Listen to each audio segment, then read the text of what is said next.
ദൈവവചനമേ നമോ നമഃ. ജീവവചനമേ നമോ നമഃ.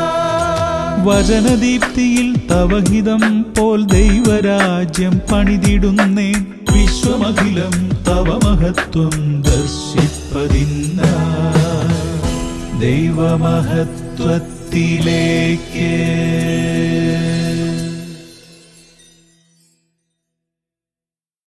കർത്താവായ ഈശോയിൽ പ്രിയ സഹോദരങ്ങളെ, എങ്കിലും സത്യം ഞാൻ നിങ്ങളോട് പറയുന്നു, നിങ്ങളുടെ നന്മയ്ക്കു വേണ്ടിയാണ് ഞാൻ പോകുന്നത്. ഞാൻ പോകുന്നില്ലെങ്കിൽ സഹായകൻ നിങ്ങളുടെ അടുക്കലേക്ക് വരികയില്ല. ഞാൻ പോയാൽ അവനെ നിങ്ങളുടെ അടുക്കലേക്ക് ഞാൻ അയക്കും. യോഹന്നാൻ 16:7. നന്മയിലേക്കും തിന്മയിലേക്കും നമ്മെ ആകർഷിച്ചുകൊണ്ടിരുന്ന ആത്മീയ ശക്തികൾ പ്രവർത്തിക്കുന്നുണ്ട്. അശുദ്ധാത്മാവ് അധർമ്മത്തിലേക്ക് ആകർഷിക്കുമ്പോൾ അതിനെതിരായി ഉറച്ചു നിൽക്കുവാൻ പരിശുദ്ധാത്മാവ് നമ്മെ സഹായിക്കുന്നു. ഈ അനുഭവം പൗലോസിനും ഉണ്ടായിരുന്നു. നമുക്ക് പോരാട്ടമുള്ളത് ജഡരക്തങ്ങളോടല്ല, സ്വലോകങ്ങളിലെ ദുഷ്ടാത്മസേനകളോട് ആകുന്നു എന്ന് പൗലോസ് പറയുന്നു. കർത്താവ് മരിച്ച് ഭൗതിക ശരീരത്തിലെ ജീവിതം അവസാനിപ്പിച്ചാൽ മാത്രമേ പരിശുദ്ധാത്മാവ് വരികയുള്ളൂ എന്ന് കർത്താവ് തന്നെ പറഞ്ഞു. തൻ്റെ മരണത്തിൻ്റെയും ഉയർപ്പിൻ്റെയും പിന്നാലെ ഉണ്ടാകുന്ന അനുഭവമാണ് പരിശുദ്ധാത്മാവിൻ്റെ സാന്നിധ്യം. ഉയർപ്പിന് ശേഷം 40 ദിവസം പല അവസരങ്ങളിൽ യേശു ശിഷ്യന്മാരുടെ ഇടയിൽ പ്രത്യക്ഷപ്പെട്ടു.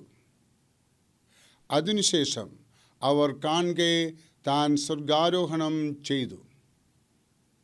10 ദിവസങ്ങൾക്ക് ശേഷം പെന്തക്കോസ്ത നാളിൽ പരിശുദ്ധാത്മാവിൻ്റെ സാന്നിധ്യം ശിഷ്യന്മാർക്ക് അനുഭവമായി. യേശു അവരോടുകൂടെ ഉണ്ടെന്ന് വിശ്വസിച്ചതിൻ്റെ ഫലമായി പരിശുദ്ധാത്മാവിൻ്റെ സാന്നിധ്യം അവർക്ക് അനുഭവമായി. വിശുദ്ധ പൗലോസിനെ ആ ആത്മാവ് നിരന്തരം സഹായിക്കുകയും മാർഗനിർദ്ദേശങ്ങൾ കൊടുത്ത് വഴി നടത്തുകയും ചെയ്യുന്നുണ്ടായിരുന്നു. രണ്ടാം മിഷണറി യാത്രയിൽ ആസ്യയ്ക്കും ബിഥൂന്യയ്ക്കും പോകുവാൻ ഉദ്ദേശിച്ചു. പക്ഷേ ആത്മാവ് അതിന് അനുവദിച്ചില്ല. മൂന്നാമത്തെ യാത്രയ്ക്ക് ശേഷം ജെറുസലമിലേക്ക് പോകുമ്പോൾ ആത്മാവിനാൽ ബന്ധിക്കപ്പെട്ടവനായി ജെറുസലമിലേക്ക് പോകുന്നു എന്ന് സ്വയം സാക്ഷിച്ചു. കർത്താവായ ഈശോ ഉയർത്തെഴുന്നേറ്റു ജീവിക്കുന്നു എന്ന് നാം വിശ്വസിച്ചാൽ പരിശുദ്ധാത്മാവിൻ്റെ സാന്നിധ്യവും ശക്തിയും നമുക്ക് അനുഭവപ്പെടും. ലളിതമായ ഈ വിശ്വാസം വൻ ശക്തിയുടെ ഉറവ നമ്മിലേക്ക് തുറന്നുവിടാൻ മതിയായതാണ്. രാജാവ് വരുന്നിടത്ത് മന്ത്രിയും വരുന്നു. യേശു വരുമ്പോൾ ആത്മാവ് സന്നിഹിതമാകും. കർത്താവിൻ്റെ ആത്മാവ് നമ്മുടെ മേൽ വന്ന് വസിക്കട്ടെ, നമ്മളെ ഓരോരുത്തരെയും നയിക്കട്ടെ. ആത്മാവിൻ്റെ ശക്തിയുടെ അനുഭവം നമുക്ക് ഉണ്ടാകട്ടെ. ആമേൻ.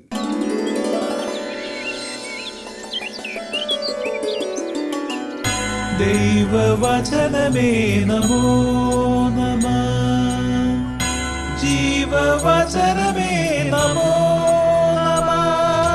വചനദീപ്തിയിൽ തവഹിതം പോൽ ദൈവരാജ്യം പണിതിടുന്നേ. വിശ്വമഖിലം തവ മഹത്വം ദർശിപ്പതിന്ന ദൈവമഹത്വത്തിലേക്ക്.